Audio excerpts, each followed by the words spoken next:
प्रिय दर्शकों, सनातन धर्म में जब जब धर्म संकट में पड़ता है, जब ज्ञान लुप्त होने लगता है, जब अधर्म अपने चरम पर पहुंच जाता है, तब स्वयं भगवान विष्णु किसी न किसी रूप में अवतार लेकर सृष्टि की रक्षा करते हैं। लेकिन क्या आपने कभी सोचा है, एक ऐसा अवतार भी हुआ था जिसमें भगवान विष्णु का मस्तक घोड़े का और शरीर मनुष्य का था। क्यों भगवान को ऐसा अद्भुत रूप धारण करना पड़ा?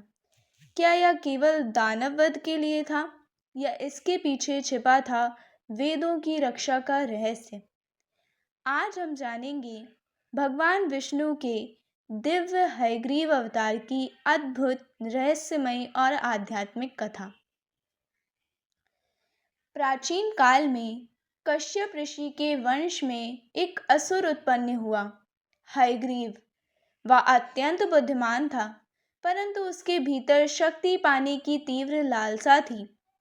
वह सरस्वती नदी के तट पर गया और भगवती महामाया की कठोर तपस्या आरंभ कर दी। वर्षों तक न भोजन, न जल, न विश्राम, केवल मंत्र जाप और ध्यान। उसकी इंद्रियां पूर्णतः वश में हो गईं। अंततः उसकी तपस्या से प्रसन्न होकर देवी प्रकट हुई। देवी बोली, वत्स, तुम्हारी तपस्या से मैं प्रसन्न हूँ, वर मांगो। हयग्रीव बोला, माता, मुझे अमृतत्व चाहिए। देवी मुस्कुराई, अमृतत्व किसी को नहीं मिल सकता, कोई और वर हो तो मांगो। तब उसने चतुराई से कहा, मेरा वध केवल मेरे ही समान रूप वाले द्वारा हो। देवी ने कहा, तथास्तु, और यहीं से विनाश का बीज बो गया। वरदान मिलते ही हयग्रीव का अहंकार बढ़ गया। उसने ऋषियों के यज्ञ नष्ट करने शुरू कर दिए। जहाँ भी पूजा होती वहाँ दानव सेना पहुँच जाती। ऋषि पीड़ित होते, देवता निर्बल होने लगे, क्योंकि देवताओं की शक्ति यज्ञ और वेद मंत्रों से ही बढ़ती है।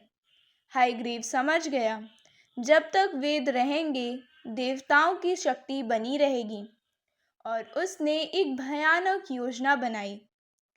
एक अवसर देखकर हयग्रीव ब्रह्मलोक पहुंचा और वहां से चारों वेद, ऋग्वेद, यजुर्वेद, सामवेद और अथर्ववेद चुरा लिया। जैसे ही वेद लुप्त हुए, धर्म डगमगाने लगा, ज्ञान समाप्त होने लगा, यज्ञ रुक गए, सृष्टि अज्ञान के अंधकार में डूबने लगी। देवता भयभीत होकर ब्रह्मा जी के पास पहुंचे। ब्रह्मा जी सभी देवताओं को लेकर भगवान शिव के पास गए। शिव बोले, इस संकट का समाधान केवल श्री हरि विष्णु ही कर सकते हैं। तभी सब देवता वैकुंठ पहुंचे। उन्होंने विनती की, प्रभु, वेदों के बिना संसार नष्ट हो जाएगा। भगवान विष्णु बोले, ज्ञान की रक्षा करना मेरा धर्म है, मैं अवश्य कुछ उपाय करूंगा। दानव से युद्ध करते हुए भगवान विष्णु योग निद्रा में चले गए। देवता उन्हें जगाने का उपाय सोचने लगे। ब्रह्मा जी ने एक सूक्ष्म कीट उत्पन्न किया, जिसने धनुष की प्रत्यंचा काट दी। अचानक भयंकर ध्वनि हुई और भगवान विष्णु का मस्तक शरीर से अलग हो गया। देवता स्तब्ध रह गए। तब सभी ने आदि शक्ति की स्तुति की। देवी प्रकट हुई और बोली, यह घटना केवल संयोग नहीं है। एक प्राचीन प्रसंग में जब भगवान विष्णु मुस्कुराए, देवी लक्ष्मी को भ्रम हुआ कि वे उनका उपहास कर रहे हैं। क्रोध में उन्होंने विष्णु भगवान को श्राप दिया, आपका मस्तक अलग हो जाएगा। और अब वही श्राप पूर्ण होने का समय था। लेकिन यह भी एक ईश्वरीय लीला थी। देवी ने आदेश दिया, एक दिव्य अश्व का मस्तक लाकर भगवान के शरीर से जोड़ दो। ऐसा ही किया गया। दिव्य प्रकाश फैल गया। भगवान विष्णु ने हयग्रीव अवतार धारण किया। घोड़े का तेजस्वी मुख और मानव का दिव्य शरीर, ज्ञान का प्रकाश चारों ओर फैल गया। देवताओं ने जय घोष किया, जय हयग्रीव भगवान। और अब युद्ध आरंभ हुआ।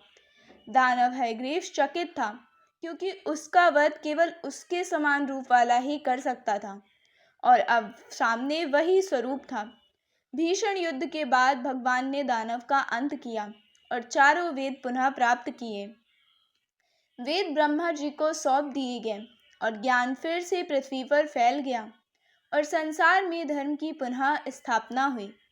तो प्रिय दर्शकों, यह कथा हमें सिखाती है कि ज्ञान ही सबसे बड़ी शक्ति है और अहंकार विनाश का कारण होता है। और जब भी सत्य संकट में पड़ता है, ईश्वर स्वयं उसकी रक्षा करते हैं। अगर आपको यह कथा पसंद आई हो तो वीडियो को लाइक करें, शेयर करें और चैनल को सब्सक्राइब करें।